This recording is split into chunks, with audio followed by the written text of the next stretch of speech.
Support for this episode of Trifles is brought to you by the Baker Street Journal, the leading publication of Sherlockian scholarship since 1946. Find them online at bakerstreetirregulars.com. And also by the generous support of listeners like you who choose to support us at Patreon for as little as $1 a month. Patreon.com/trifles. Welcome to Trifles, a weekly podcast about the Sherlock Holmes stories. It is, of course, a trifle, but there is nothing so important as trifles. Yes, the stockbroker clerked, Lady Frances Carfax disappeared, and Bruce Partington planned, but there are so many other details to pick apart in the stories. Pray, be precise as to details. You know the plots, but what about the minutiae? Have you ever wondered what a commissionaire does? Or what a compositor is? Or of the difference between a stevedore and a stoker? You are very inquisitive, Mr. Holmes. It is my business to know what other people don't know. Scott Monty and Burt Wolder will have the answers to these questions and more in Trifles. The game's afoot. Episode 341. A few quick ones. Well, hello and welcome to Trifles, the Sherlock Holmes podcast where we go into the details in the Sherlock Holmes stories. I'm Scott Monty. I'm Burt Wolder. And Burt, how quick do you want this to be? Are we done yet? Goodbye. The game's afoot. There we go. We don't even have time for a sponsor. It's that quick. No, but cash the checks anyway. Well, this is going to be one of those episodes where we are truly trifling. We are looking at some very minute items from various points in the canon, collected by my dear friend and co-host, Burt Wolder. What an inspiration you are, sir. But let's leave the teaser at that and just remind folks that if you would like to get the show notes for this episode, they're available at ihose.co/trifles341, all lowercase. You can find that link in whatever podcast listening device you happen to be listening to us on right now. Could be YouTube, could be Spotify, could be Apple Podcasts. Wherever you get us, that is completely fine. We just ask that you leave us a rating and review as the platform allows and tell other people about us. We do appreciate your support. And just a reminder that people who support us financially for as little as $1 a month are eligible for our monthly and quarterly drawings for back issues of the Baker Street Journal and annual subscriptions to the Baker Street Journal, respectively. So that's all you need to do to become eligible for those drawings. We do those at the end of every month and at the end of every quarter.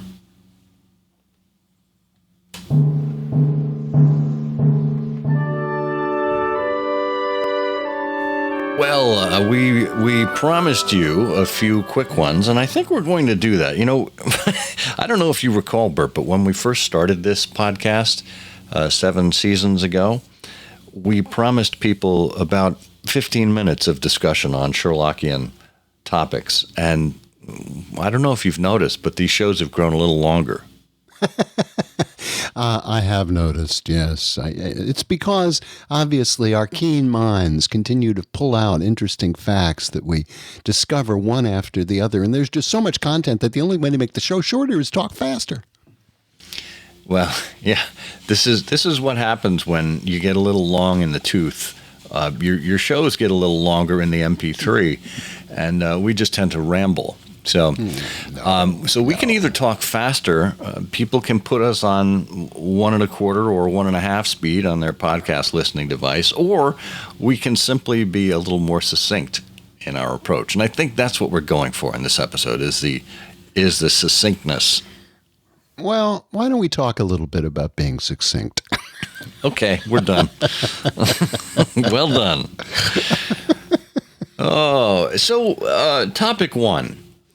This comes from The Missing Three-Quarter. Sherlock Holmes is has been retained to look for Godfrey Staunton, who is as the title suggests, a 3/4 for, was it Cambridge? The Cambridge rugby team? I don't recall which school he played for. Speaking of trifling items. Well, yeah. I didn't think there was a soul in England who didn't know Godfrey Staunton, the crack 3/4, Cambridge, Blackheath, and 5 internationals. Good Lord, Mr. Holmes, where have you lived? Same place as me, evidently. That's good. Yes. So Holmes has been engaged to find Godfrey Staunton, who has not shown up. And he was dealing with a bit of a conundrum. He knew there had been a telegram sent by someone at the telegraph office, but it was not clear who. And he couldn't get a warrant, primarily because it would have taken too long, and he didn't necessarily have enough material to warrant a warrant. And he succeeded in discovering what he needed to discover on his first try. And he tells Watson, well, actually, before he tells Watson, let's hear exactly how he actually managed to get the information he needed. Do you have that passage handy from the missing 3/4? Well, there's a scene there where Godfrey receives, what's happened here, of course, is Cyril Overton, who is the leader of the Cambridge varsity rugger team, and Godfrey Staunton is his best man, and they're going to play Oxford the next day. And so what happens is, they're at a hotel, the team is at a hotel, and Cyril goes around to make sure everybody is in the hotel and resting up to keep fit for tomorrow. And Godfrey is pale and bothered, and a rough-looking man with a beard calls for a note for Godfrey. And so it goes to his room, and Godfrey falls back in his chair as if he'd been poleaxed. And then what happens is Godfrey is running off to the Strand, and we find out that, I'm just trying to get to the page. Yeah, so what happens is Holmes talks to the day porter, and he puts together what Staunton did after he received this message. He wrote an answer, and he wrote it in the presence of the porter. And what happens here is that Holmes looks at the telegraphic form left behind on the table, takes the forms, carries them over to the window, says, gee, he didn't write in pencil because the impression usually goes through, but he did write with a broad-pointed quill pen, and therefore we will find an impression upon this blotting pad, because a quill pen will leave more ink than a pen of another sort. And they would need to be blotted before you, hand it in the note, or else it would smear. And so Holmes takes off the blotting paper and turns it, to a mirror.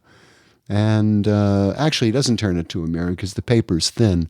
And so he just turns the blotting paper over and reads, "Stand by us for God's sake."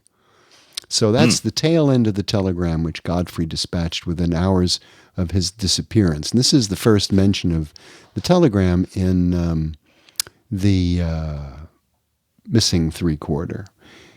But there is another... is that it? Isn't there another telegram in this case? So they go to the telegraph office because they want to discover a little bit more about what was in the telegram. Yes, right. And perhaps who it was to, right? And there was a telegraph office a short distance from the hotel. And Holmes says, it's worth trying, Watson. Of course, with a warrant, we could demand to see the counterfoils, but we've not reached that stage yet. I don't suppose they remember faces in so busy a place. Let's venture in. Yes. So he goes to the young woman sitting behind the the grating in the telegraph office, and he said, there's a small mistake about a telegram I sent yesterday. I haven't had an answer. I think I may have forgotten to put my name on it. Can you tell me who it was? Can you tell me if this was so? And she turns over a sheaf of counterfoils, and she asks him what time he sent it and who it was to. And he puts his fingers on his lips and he says, oh, well, the last words in it were, "For God's sake." I'm very anxious at getting no answer. And the woman separated one of the forms. She said, "There it is. There is no name," she said, smoothing it out on the counter. And Holmes says, "Oh, well, of course, that accounts for me getting no answer. Dear me, how very stupid of me to be sure." And he wishes her well. But at that point, this is where our trifle comes in, because Watson says, "Well, what do we make of it?" And he says, "Well, we progress, my dear Watson, we progress. I had 7 different schemes for getting a glimpse of that telegram, but I could hardly have hoped to succeed on the very first one." So 7, how, what needs to go through your mind that you come up with 7 different schemes? Well, I mean, what are the other 6 approaches he might have taken to try and see what was in the telegram? Yeah, it's a great question. So there are a couple of likely candidates here. One, now see what he did here was he puts his fingers to his lips when he's talking to the young woman, because she asks, "Who was it to? Who was the telegram sent to?" So Holmes puts his finger to his lips and then glances at Watson as if to say, "I don't want to give you the name because I don't want this fellow to know." And that's why he says the last words in it were "for God's sake." So that's how the first thing he finds on the blotting paper leads him to this, and that's really the ruse. I'm going to be asked, but no, I don't want this fellow to know. So the last words. So I'll tell you the last words to identify it. Well, the other things he could have done was, first he could have explained the reasons. If he was talking to someone behind the counter who loves sport, he could have said, "Here's the tragedy that's going on here. We're missing this vital character who sent a telegram, and I must, find it." That's one thing. Second thing is he could have bluffed a Scotland Yarder into obtaining a warrant. Although he says earlier we've not reached that stage yet, it's possible that somebody like Lestrade would have agreed. He could have created a disturbance like the smoke rocket in Scandal in Bohemia that could have been a cover. Set the telegraph office on fire. Yes, arson is an important tool in investigations, Watson. To steal a glance at it. He could have disguised himself as a clerk or a workman, done something. But of course, that would have taken, even for him, a lot of time to walk in and he might have paid. He might have bribed a clerk. He might have bribed someone. Said, could you?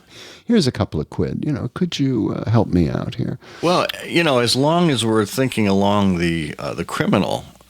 Couldn't he have waited until after dark and simply broken in? Yeah, there you go. The burgled it. Yeah, I mean, he did it with Milverton, right? So Milverton approach. Well, that's 6. So he could have told somebody what's going on, bluffed, gotten a warrant, made a disturbance, disguised himself, bribed someone, burgled, but that's not 7. Well, 7, I suppose. Well, 7 is the one he did. Yeah, right. What he did. Well, and I think the one that he used was probably the most foolproof, straightforward, and getting the employee to oblige his request. I mean, it worked like a charm. So those other ones were a little too far-fetched, and I think he made the right choice there. And, it's not too dissimilar from an episode of The Simpsons when Homer wrote a letter excoriating Mr. Burns, and Bart put it in the mail. And Homer didn't intend for it to be mailed. So Homer shows up to the post office impersonating Mr. Burns. And he goes up to the clerk and says, "Hello, my name is Mr. Burns. I believe you have a letter for me." And the clerk says, "Okay, Mr. Burns, what's your first name?" "I don't know." Definitely not Sherlock Holmes in his approach. All right, well, why don't we take a quick break here? You can listen to your favorite Homer impersonation, or you can listen to this message from our sponsor. The Baker Street Journal has undergone minor changes from time to time, but the good news is it still looks and feels the same as it has over the last decade, even though it has a new editor. Dan Andriacco brings the sensibilities of a journalist, editor, and lifelong Sherlockian to the BSJ as he takes over for Steve Rothman, who spent 23 years in the editor's seat. In his outgoing editorial, Steve reminds us about the attraction and staying power of the Baker Street Journal. When I started reading submissions for the Journal in the autumn of 1999, I was impressed by their quantity and quality. 23 years on, that judgment hasn't changed. I am regularly amazed by Journal's writers' ingenuity. They are curious, imaginative, and widely read. And he's absolutely right. Get yourself on a list of subscribers so you too can be impressed with what Baker Street Journal writers have to say on a quarterly basis. Simply go to bakerstreetirregulars.com and sign up today. All right, we're back, and we're continuing on a few quick ones here, and I note that we're running out of time, so let's... I mean, who could have predicted, right? I'm surprised. What's our next topic on these quickies? It's the airborne Airedale and the plate glass window. It's one of the saddest and oddest and macabre, right, throwaway remarks in all of the canon. In the Lion's Mane, when there's some conversation here about one of the major characters who feature in the Lion's Mane, Ian Murdoch, and so we're talking about Holmes. Of course, narrates the case of the Lion's Mane, and he's giving us a little information about the background of this man Murdoch to give us a sense of his character. Of course, and this happens occasionally in the canon. For example, Grimsby Roylott, we're told early on in Speckled Band, beat his native butler to death and hurled a blacksmith over a parapet. So it's not that Holmes's world is a stranger to these sorts of bizarre behaviors. But here we learn that Ian Murdoch had been plagued by a little dog that belonged to another character, and that Murdoch caught the creature up and hurled it through the plate glass window. And we later find out the dog was an Airedale. And that's just absolutely grisly to think about that. Yikes. Well, here's the thing. You hear the little dog, you hear terrier, you think, oh, okay. But an Airedale terrier, maybe we're saying something about the physicality of McPherson. Of Murdoch. Murdoch. Maybe he was quite the burly man, because the Airedale Terrier is the largest terrier breed. Usually, they're about 2 feet tall. They weigh probably in the realm of 50 kilograms, which is just over 100 pounds. I mean, you consider picking up a full-grown Airedale Terrier and hurling it through the window. Well, first of all, it must have been a pretty large window. And Murdoch must have been pretty agitated to be able to have the stamina, the strength to pick up an Airedale Terrier and hurl it through the window. Unless it was a puppy, in which case this gets even more horrific. Yeah, it's just absolutely awful. And and so you're left, particularly as you point out, with the size and the weight of the animal, you're left with really trying to unpack what information is in this little reference. Are we simply learning that this man is capable of violent actions, or are we also learning, because of the size and weight of the animal, that he has great physical strength? But in any case, it's odd that this particular incident, which points the finger at Murdoch, who becomes the principal suspect here in the case, it's odd that Holmes never really questions the circumstances that surrounded it. I mean, et cetera, et cetera. Yeah. And, plate glass, that is no trifle. And it's not clear whether this was the same animal, the animal that was found dead by its master on the beach was indeed the same Airedale Terrier that went through that plate glass window. That very well could have caused the dog great injury or death going through the window.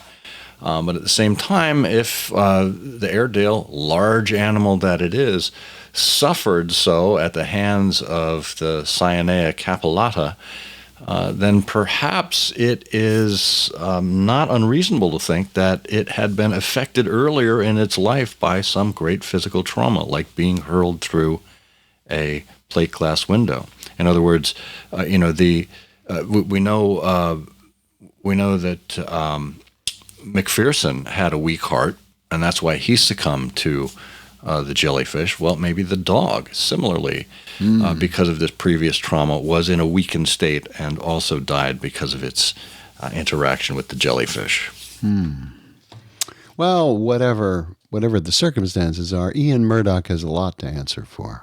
He sure does. He sure does. Yeah. Well, what's our final topic? Well, the final one really is quite short. It goes to a little reference and it's the wonderful thing about these trifles. Usually we talk about things that stitch together into broader themes that cross multiple stories. But this is just one little standalone thing. But it shows you if you look at the words carefully, and think about them, what avenues they open up. There's a line in The Red-Headed League where Holmes says, "Had there been a woman in the case, I should have suspected a mere vulgar intrigue. But there was a woman. Jabez Wilson tells Holmes that there is a girl of 14 who does a bit of simple cooking and keeps the place clean." So what does that mean? Holmes says there's no woman in the case. And where did she come from, by the way? Was she a co-conspirator? Did she get her job at the same time as John Clay did? Or can we take Holmes's reference? Had there been a woman in the case, there wasn't a woman. Is Holmes telling us that this woman was actually Archie in disguise? Oh. Now that's interesting. Maybe it was a young Archibald Leach. Judy. Here's the thing that gets me. Archibald. That word vulgar. I don't understand why vulgarity and women would be associated. And maybe it's shorthand for, some untoward affair of the heart or something like that. Yes, but some untoward physical connection between. But if that's the case, and Wilson admits having a 14-year-old girl working for him, well, now we're going into the whole realm of statutory rape, which is extremely vulgar. Well, yes. And I dare say that is anything but a trifle. It is, of course, a trifle, but there is nothing so important as trifles. Please join us again next week for another installment of Trifles. Show notes are available on SherlockHolmesPodcast.com. Please subscribe to us on Apple Podcasts and be sure to check out our longer show, I Hear of Sherlock Everywhere, where we interview notable Sherlockians and share news of the Sherlockian world. You've taken my breath away, Mr. Holmes. Faces to the south, then, and quick, march!